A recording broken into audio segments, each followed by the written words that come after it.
पिछले 2-3 दिन से कनाडा की इंटरनल पॉलिटिक्स में वहाँ पर जो चल रहा है, जस्टिन ट्रूडो की सरकार का जो हाल वहाँ पर हो गया है, उसको देखकर लग रहा है कि जस्टिन ट्रूडो उसका दोष भी कहीं भारत के ऊपर न डाल दें। कनाडा के prime minister Justin Trudeau Bharat को घेरने की प्लानिंग कर रहे थे, लेकिन वहाँ पर जस्टिन ट्रूडो की सरकार गिरने की कगार पर आ गई है एंड उनकी पीठ के ऊपर वार किया है एक खालिस्तानी ने, और एक खालिस्तानी का ये धोखा जस्टिन ट्रूडो को उम्र भर तक याद रहने वाला है। दरअसल कनाडा के लोअर हाउस में टोटल 338 सीट्स हैं और वहाँ पर सरकार बनाने और मेजॉरिटी में आने के लिए 169 सीट्स चाहिए होती हैं। अब जो कनाडा के प्राइम मिनिस्टर जस्टिन ट्रूडो हैं, जो कि इस समय कनाडा में सरकार चला रहे हैं, इनकी पॉलिटिकल पार्टी का नाम है लिबरल पॉलिटिकल पार्टी और उसके पास है 154 सीट्स, यानी कि मेजॉरिटी से 15 सीटें कम हैं। इसलिए जस्टिन ट्रूडो की लिबरल पॉलिटिकल पार्टी अपने खुद के बलबूते पर सरकार नहीं बना सकती थी, जिसकी वजह से उनको छोटी पार्टीज का समर्थन चाहिए था।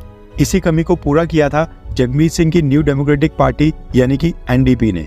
खालिस्तानी सपोर्टर जगमीत सिंह की पार्टी के पास है 24 सीटें, इसलिए इनके समर्थन से जस्टिन ट्रूडो के पास 154 + 24 यानी कि 178 सीट्स हो गई थी, मेजॉरिटी के मार्क्स से 9 सीटें ज्यादा।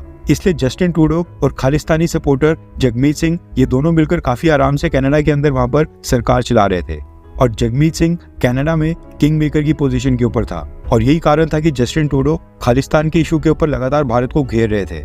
खालिस्तानी रैलीज का हिस्सा बनकर वहां पर स्पीच दिया करते थे और जगमीत सिंह की पार्टी का सपोर्ट बना रहे, इस चक्कर में जस्टिन ट्रूडो ने भारत के साथ भी रिलेशंस खराब कर दिए, क्योंकि जगमीत सिंह खुद ही खालिस्तानी सपोर्टर हैं एंड अगर वो समर्थन नहीं करते तो जस्टिन ट्रूडो की सरकार वहां पर गिर जाती।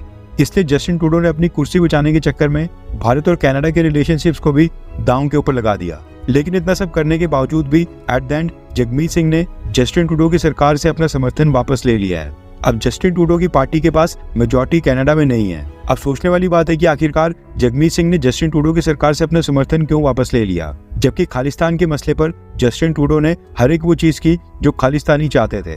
इसका सबसे बड़ा कारण है जस्टिन ट्रूडो की सरकार का इकोनॉमिक फेलियर। जगमीत सिंह क्योंकि वहां पर जस्टिन ट्रूडो के साथ मिलकर सरकार चला रहा था, इसलिए जस्टिन ट्रूडो की सरकार की जो नाकामियां थी उसका नुकसान जगमीत सिंह की पार्टी को भी हो रहा था।